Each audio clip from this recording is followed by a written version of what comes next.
Não importa a dificuldade que você tenha para começar a fazer, mas depois que você faz, seja no último horário do dia que você esqueceu de fazer ou teve muito compromisso, mas você vai lá e faz, ou acordar 1 hora ou meia hora mais cedo, abrir mão de dormir mais tempo, mas se dar o direito de cuidar do teu corpo, deixar o teu corpo forte, afinal, um espírito forte não habita um corpo fraco. Olha!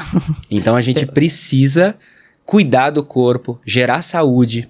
Isso a gente se torna exemplo para os nossos filhos, a gente se torna um exemplo para a sociedade, e quando a gente cuida do nosso corpo, a gente fortalece um dos pilares, né, da saúde física, para que dê também base para você desenvolver uma boa saúde mental e desenvolver a sua saúde espiritual. Aí quando você alinha esses 3 pilares na sua vida bem treinados, e um depende do outro, não tem como fazer isolado. Você não tem como ser apenas uma pessoa espiritualizada e não cuidar do teu corpo. Sim, você não tem como ter uma saúde emocional, você sempre fica desproporcional. Desproporcional. Então você tem que caminhar junto com isso para de fato você atingir o quê? A plenitude, a prosperidade na vida. Cuidar dos 3 pilares: físico, emocional e espiritual. Começando o ano de 2024, férias, acabando as férias, vamos cuidar de vocês, vamos cuidar de nós, vamos nos comprometer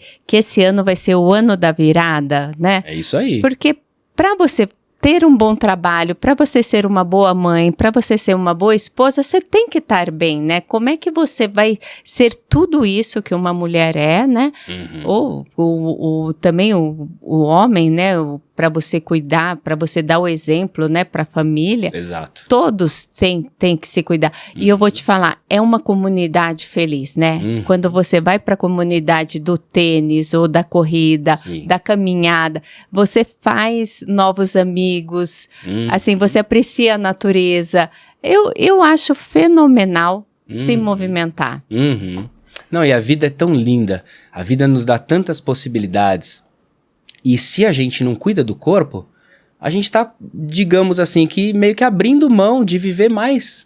E de viver bem, né? Exatamente. Porque eu quero estar velhinha, eu não quero estar numa cama, num asilo. Exatamente. E para que isso não aconteça no futuro, não adianta você se cuidar quando você já estiver ruim. Para você não ter limitações na vida, para você acordar, assim, pra você ter suas férias na praia, andar.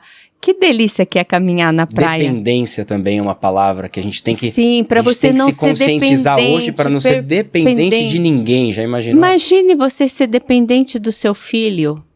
Sabe, assim, o seu filho tem os filhos dele, tem a família dele, e ter que deixar de dar atenção porque o pai ou a mãe, os tios, que sejam, ou o amigo, né, de repente tem um amigo muito próximo, se torne dependente dele, né?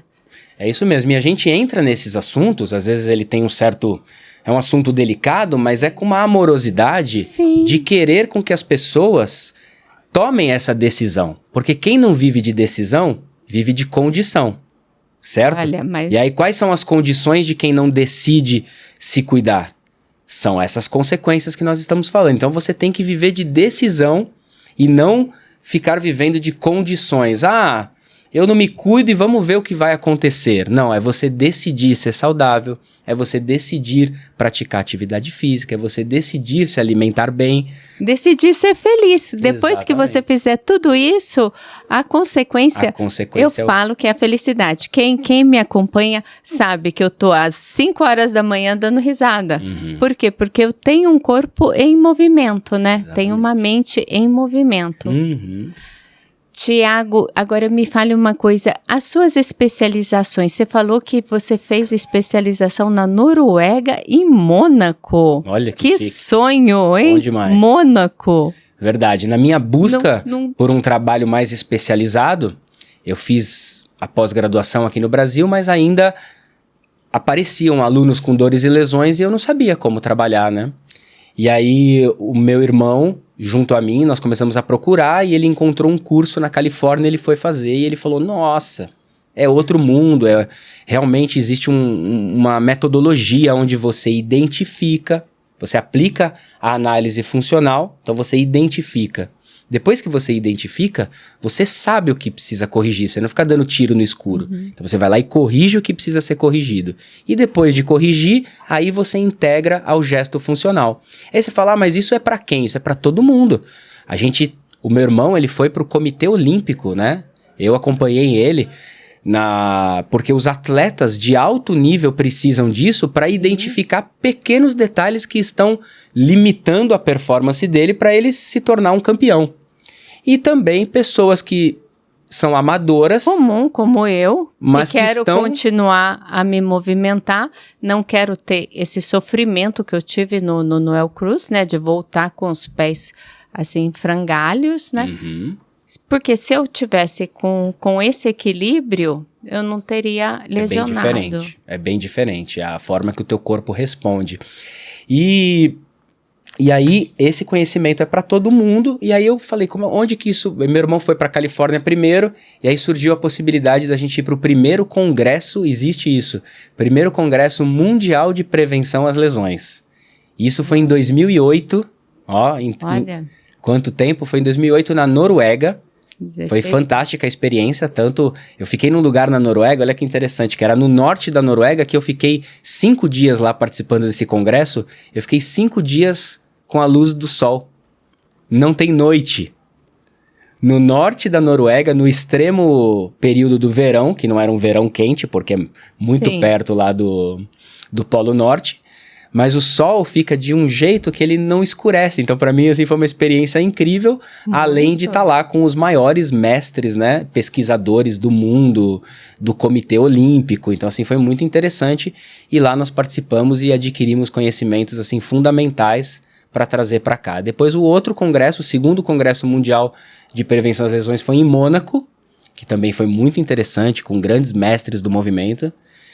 E algumas formações internacionais também nos Estados Unidos, que também abriram muito a minha cabeça, e aí nós compilamos tudo isso e trouxemos essa metodologia tanto para eu aplicar em alunos, assim como eu apliquei em você, alunos que têm ou não dores e lesões, ou apenas querem prevenir essas dores e lesões, como também nós criamos um braço de ensino para ensinar isso para profissionais de educação física, para que eles possam fazer com um grande número de alunos, e o nosso objetivo é que isso aumente cada vez mais para diminuir, né, essas porcentagens aí que nós falamos. E só para falar, a avaliação, ela dura o quê? 1 hora? Um pouquinho, 1h15. 1h15. Então, gente, não é uma coisa assim muito difícil. Você vai lá, ser avaliada é uma coisa assim, aparentemente simples. Assim, é claro que precisa de um conhecimento para fazer, para com que a gente faça os movimentos necessários para você fazer a avaliação. E isso é muito importante para ter uma vida saudável, né? Que é então, começo de 24 lesionada, depois nós voltamos no final e a gente vê o resultado, né? As consequências de ter feito essa avaliação, que eu tô muito esperançosa de que eu vou ficar assim, que eu vou fazer meu Ironman, sabe, assim, feliz, que nem o Pablo fez o dele. Vou bater meus recordes, olha... Minha maratona é 4 horas e 44. Será que eu vou ser uma sub 4:30? Com certeza. E isso muda muito, que nem, por exemplo, eu trabalhei agora com um surfista profissional. 22 anos, já estava sentindo dor na lombar e dor no joelho. E ele não tinha segurança para fazer aqueles saltos, aqueles voos que eles dão. Na aterrissagem, ele tinha instabilidade e caía. E ele falou, eu vou treinar forte agora com o personal. Eu já falei, ele nem sabia que eu trabalhava com isso. Eu falei pra ele, porque eu surfo também, né? E aí eu falei pra ele, precisa ver se é isso que você precisa. Como assim? Aí eu expliquei a metodologia, ele falou, eu quero fazer. Aí eu fiz nele, e eu peguei resultados incríveis, muitas limitações físicas que comprometem realmente a performance dele, e tanto a dor do joelho quanto da lombar. E ele, atleta, então atleta, e é isso que é muito importante, ele era muito regrado para fazer as correções, ele fazia todo dia. Então ele teve uma resposta muito rápida.